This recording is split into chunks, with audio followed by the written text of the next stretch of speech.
What is going on, YouTube? So I wanted to throw together a list of cars that you should buy before the prices go up in 2023. Now, if you're thinking about purchasing any of these vehicles, it might be a good idea to do so before prices really increase even more. But this is a list of 10 cars that I've come up with that I think that you should check out. So starting off the list with number 1, we have the Dodge Charger or the Dodge Challenger Hellcat. Now this could also make sense for the SRT and the Scat Pack models, but with Dodge discontinuing the platform, it might be a good idea to get into the platform now, because it may be a few years before we get another high horsepower platform, but most likely it's not going to be a V8, and if it is, I would be shocked. But with all the emission standards, it's probably going to be something along the lines of a 6-cylinder with some kind of hybrid assist. Not to say that it's not going to be a great car. We don't know yet, but if you like the all-American muscle V8 supercharger, all that, you might want to go ahead and get one of those now. So next up on the list is a 2006 to 2011 Honda Civic Si. Now these you get in the coupe version or the sedan. They only came with a manual transmission. But these cars, I'm starting to see them way less on the road. Seems like it's once in a blue moon. It seemed like a few years ago you saw the 6th generation Hondas, or even the older ones like your EGs and EKs and all that, and you hardly ever see those on the road anymore at all. They're just becoming so rare, especially if they're clean. So if you can find an 06 to 11 Honda Civic Si in good shape, it might be a good idea to buy one, because as we've seen in the past with these cars, they just continue to increase in value the rarer they get. Alright, next on the list we have a Toyota MR2, the classic Mr. Deuce.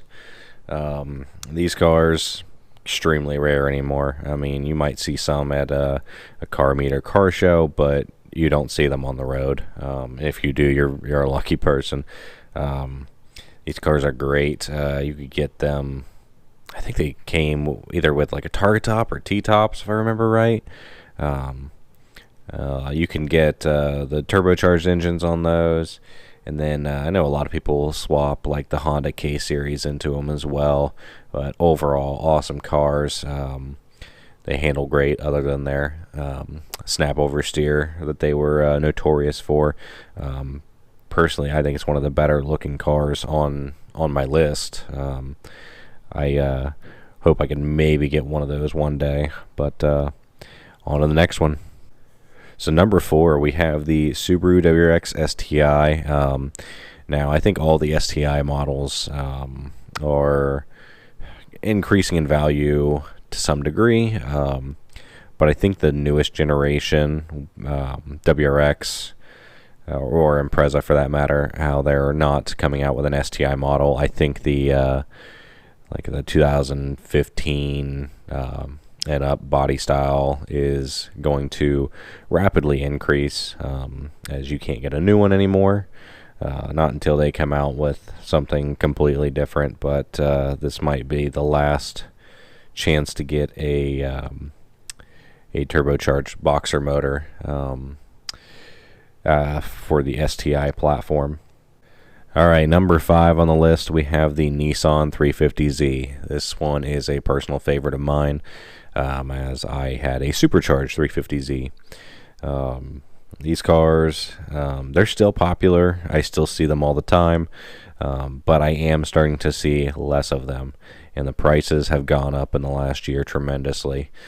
Clean examples are going for way more than they should. I'm seeing upwards of $15,000-$20,000 that people are asking for these now, and with the new Nissan 400, or actually I think they call it the Nissan Z, With the new Nissan Z coming out, I think that these are only going to be harder to find as more people will flock to them.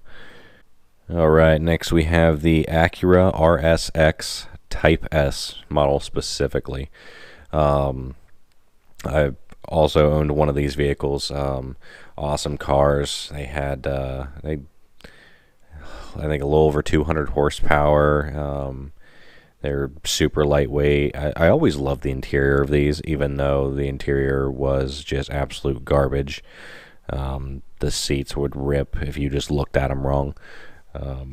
But they're awesome cars and introduced us to the Honda K-Series motors, and overall just a very timeless design with the hatchback, and definitely getting harder to find.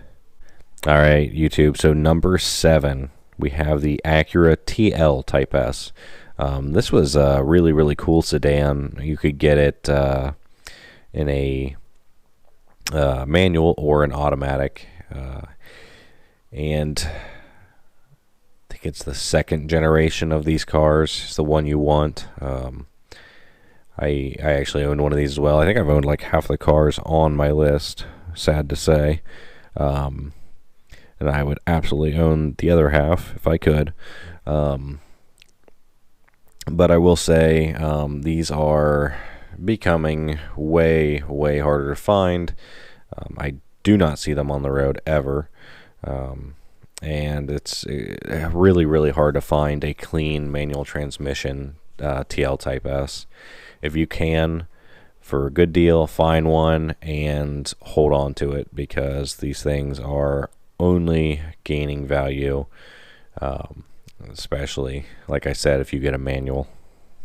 Alright, so number 8. This one may throw you guys off a little bit. I think the Audi S4, specifically the B7, is going to go up quite a bit in value.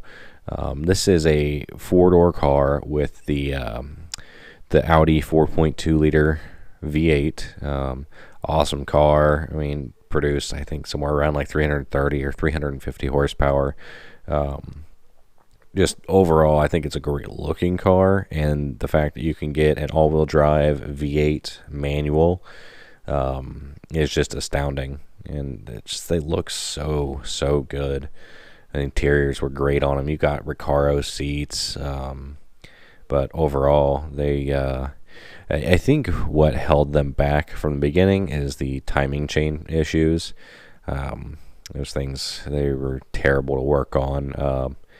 Just that they crammed that engine into such a small engine bay, and then they put the timing chain facing the firewall. So that was quite a problem, because it was an engine out job to replace the timing chain, and then because the tensioners would fail on those, and it was a nightmare. And if you bought one, you definitely wanted to make sure that the timing chain, the tensioners, had been fixed.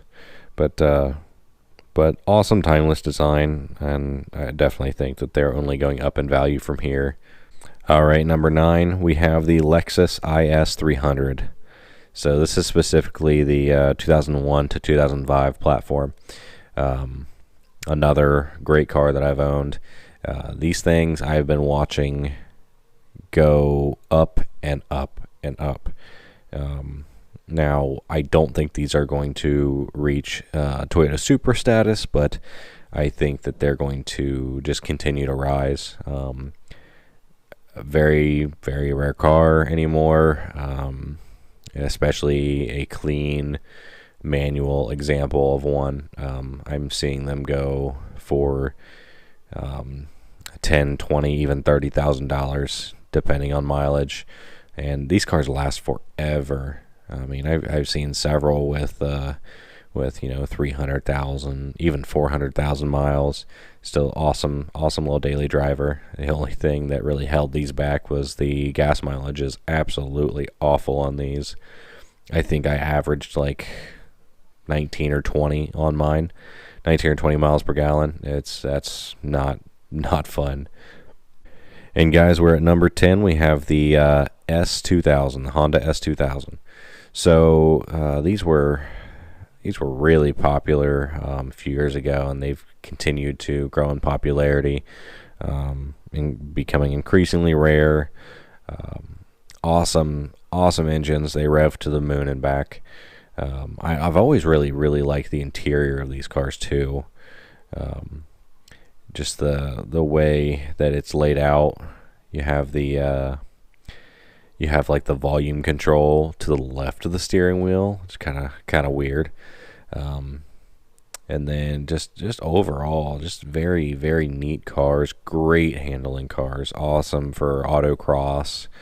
And they sound amazing. The F-Series engines sound amazing in these.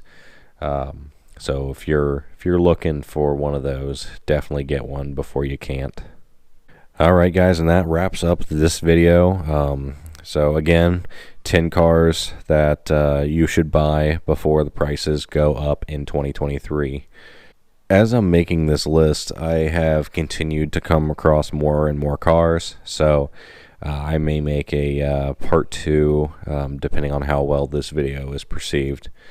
Just don't forget to subscribe and like and comment if there's any cars that you think that I should have added to this list. Thanks for watching.